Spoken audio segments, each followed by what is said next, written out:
Doctor رحمۃ اللہ علیہ کی نماز جنازہ کے مناظر ہیں۔ 3 منزلہ مسجد ہے، اور مسجد اور اس کے برآمدے اور اس کا بیسمنٹ سب کا سب اس وقت فل ہو چکا ہے، اور یہ باہر کے صحن کی حالت ہے، اور اطراف کے برآمدوں میں چونکہ سایہ ہے، دھوپ سخت ہے، تو وہاں پر مجمع ہے۔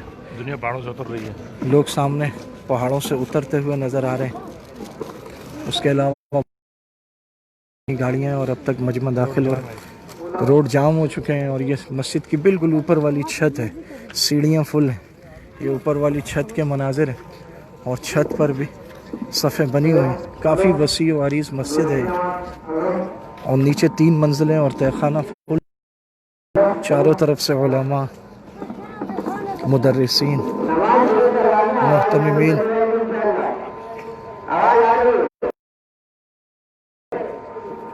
ایک مجمع ہے۔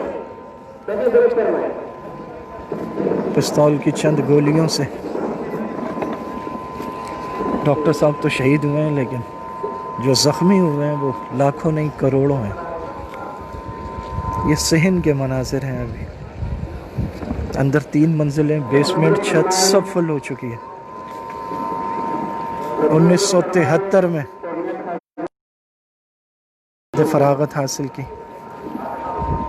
76 میں ہیومن سائنسز میں کراچی یونیورسٹی سے BA، اس کے بعد MA عربی کراچی یونیورسٹی سے، 1992 میں PhD مکمل کی، غالباً اسلامک کلچر میں۔ 2010 سے 2018 تک ملائیشیا میں پروفیسر رہے ہیں،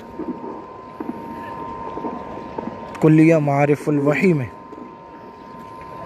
ملائیشیا کے صدر کے ہاتھوں انہیں اعزاز سے نوازا گیا۔ عربی، انگلش، اردو، برمی، تھائی زبانوں پر عبور حاصل تھا، اور ملائی زبان بھی بولتے تھے۔ ہزاروں نہیں، لاکھوں کے استاذ تھے، استاذ الاساتذہ تھے۔ یہ شدید دھوپ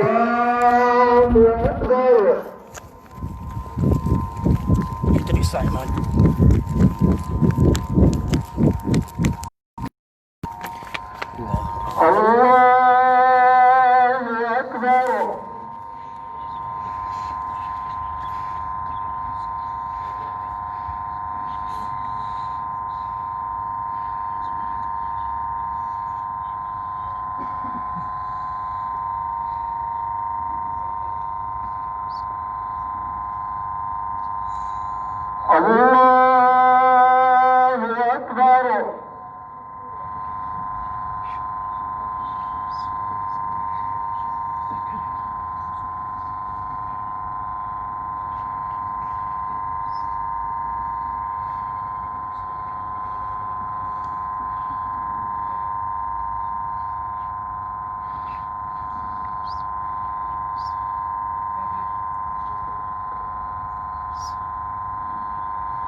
السلام علیکم ورحمۃ اللہ، السلام علیکم ورحمۃ اللہ۔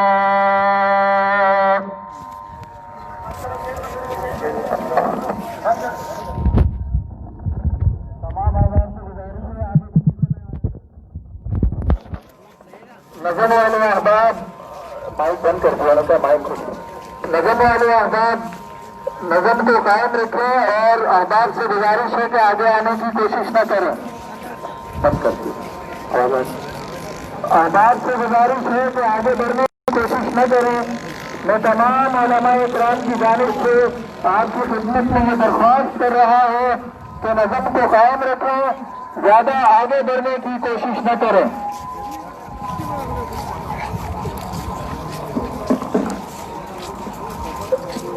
جو احباب نظم کو قائم کرنے والے ہیں، وہ نظم کو قائم کرنے کا مکمل اہتمام کرنا ہے۔